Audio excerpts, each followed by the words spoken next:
Okay, good evening, guys. How are you? And good day to you, depending on your time zone. Just here to express my thoughts again. I think about 2 or 3 weeks now. I've been thinking about when I came to the UK, which is about 30 years ago, just over 30 years. And for us then, it was a checkout. It was our plan B, and many young graduates at the time didn't have much to do. The currency was bad, very bad, or what we thought was bad compared to nowadays.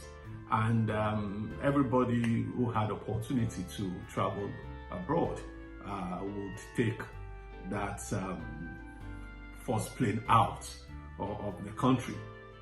So when this issue of Plan B began to gain traction, I felt, yes, let me look back to when I came here, why I came, basically for economic reasons. Came to join my wife, and the rest is history. But unfortunately, young people are facing the same situations that we faced in the late 80s and early 90s. And it is amazing that the currency is even worse than our own time. And I'm sure you already know the country I'm talking about. I won't mention because that's not the core of what I want to speak about today. So I've been thinking, how about those young, talented, smart, brilliant people in our own country? That the government is not helping them. They don't have the wherewithal. They don't have long leg, and they are brilliant. They are talented. Why shouldn't they consider a plan B? And I think the argument about plan B, of course, is not that people should not have plan B, but who should be suggesting the plan B to them. So I believe I have the right to suggest a plan B. I was speaking with a young guy a couple of days ago, and I said, would you take a plan B? He said it's not even a plan B, it's plan A. My plan A to check out of the country. Now, I'm a professional, I'm a solicitor. I've been a solicitor for over 35 years here in the United Kingdom. I've been a solicitor for over 20 years. So I think I have the wherewithal, the knowledge to be able to advise and on how young people can come to England if they want to come.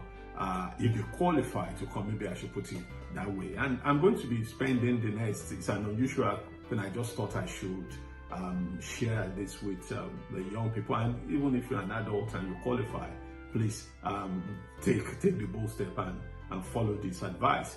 So I'm going to be talking about 3 or 4 areas of different routes or routes, as they say in the US, how you can come to the UK legally, and then you won't have a problem when you come over to the United Kingdom. The first one, which I want to talk about today, is what is going to be effective from 1st of July. That's less than a month to date. Is what they call the graduate immigration route. So the graduate route scheme is only for 2 years. It's not extendable. Once you finish the 2 years, you are expected to go back to your home country, but you are allowed to apply for either, like I mentioned, the skilled worker or the global talent or innovators routes, which I will discuss as part of this series. So individuals applying to the graduate route will not need a sponsor, unlike other applications. Student sponsors will not need to fill any sponsorship duties for their students once they switch into the graduate route, and students will not need a certificate of sponsorship, which is called CAS, to apply under the route. However, the Home Office advise the student sponsors to notify the Home Office that the students have successfully completed their course. So let me summarize that again. International students will qualify, but they must have completed an eligible course at a UK higher education provider with a track record of compliance with government's immigration requirements to apply to the graduate route. So that's very important for the Home Office. They want people who are serious. They want institutions who have good pedigree and a compliance history. So students on the graduate route will be able to work or look for work after their studies for a maximum period of 2 years or 3 years for doctoral students. That is very, very key. Now, you also need to know that you can apply for work anywhere in the UK. You can apply in England, Scotland, Wales, and Northern Ireland. And because every part of the UK wants to benefit from you as a talented student. Now, I think the juice of the icing of the graduate scheme is that it's unsponsored, meaning applicants will not need a job offer to apply for the route. There will be no minimum salary requirements, no caps or numbers. Graduates on the route will be able to work flexibly, switch jobs, and develop their career as required. This is the government's desire and drive to attract as many people as possible so that they can fill the skills shortage in the UK. Of course, if you want further advice, I'm going to be offering free advice on this route.